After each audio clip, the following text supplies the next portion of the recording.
আসসালামু আলাইকুম, welcome to my channel made by Keya Hossain. তৈরি করব সুস্বাদু মজাদার খাসির গোশের চপ। আমি এখন তেলে পেঁয়াজ দিয়ে নিলাম। পেঁয়াজটা একটু লাল লাল করে ভেজে নেব। আমি পেঁয়াজের ভেতর তেজপাতা, ডাল এগুলা দিয়ে একটু লাল লাল হওয়া পর্যন্ত অপেক্ষা করব। পেঁয়াজটা লাল লাল হয়ে গেছে। আমি এখন এর ভেতরে একটু আদা বাটা, রসুন বাটা, এলাচের গুঁড়ো দিয়ে দিলাম। এখানে 1 পোয়ার বেশি গোশ নিয়েছি, একদম ছোট করে কেটে নিয়েছি। এখন এটা আমি দিয়ে ভালো করে কষিয়ে নেব।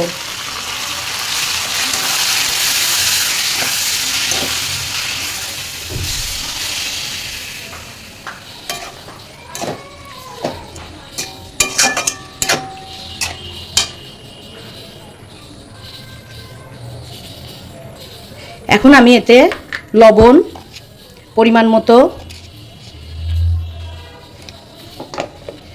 হলুদের গুঁড়া পরিমাণ মতো,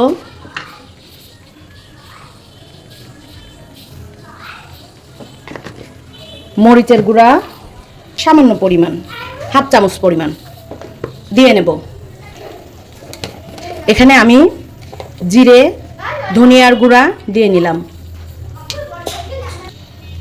এখন আমি এর ভেতরে কাঁচামরিচগুলো কেটে দিয়ে দেব। 8-10টা কাঁচামরিচ দেব। এখন গোশটা কষানো হয়ে গেছে। এর ভেতরে আমি গোল গোল করে আলু কেটে রেখেছি, এগুলো এখন দিয়ে দেব।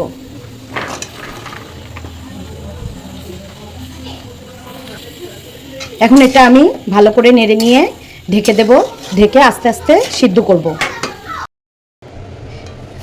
এখন এটা আমি বারবার আস্তে আস্তে নেড়ে নেড়ে সিদ্ধ করে নেব এবং সিদ্ধ হওয়া পর্যন্ত আস্তে জালে আমাকে বারবার নাড়তে হবে।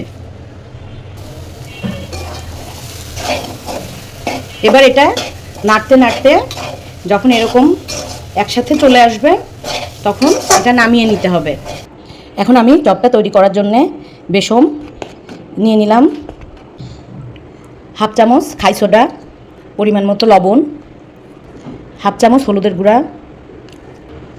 হাফ চামচ মরিচের গুঁড়া।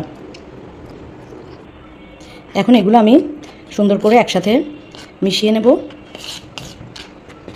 তারপরে এর ভেতরে একটু করে পানি দেবো, একবারে পানি বেশি দেবো না, আস্তে আস্তে এটা তৈরি করে নেব।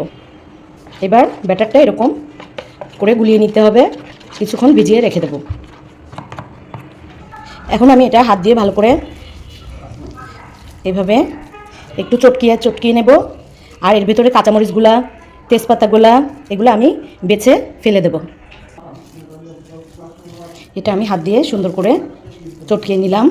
এখন আমি 2 হাত দিয়ে এটা চপের শেপ তৈরি করে নেব।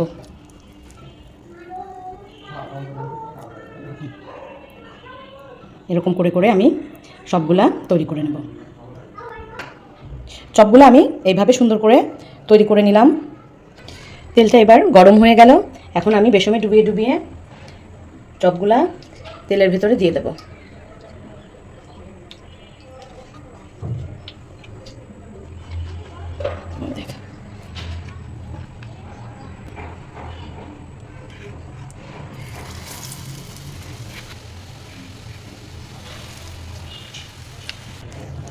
এখন আমি এগুলা ভাজা হয়ে গেছে, আমি একটা একটা করে তুলে নেব।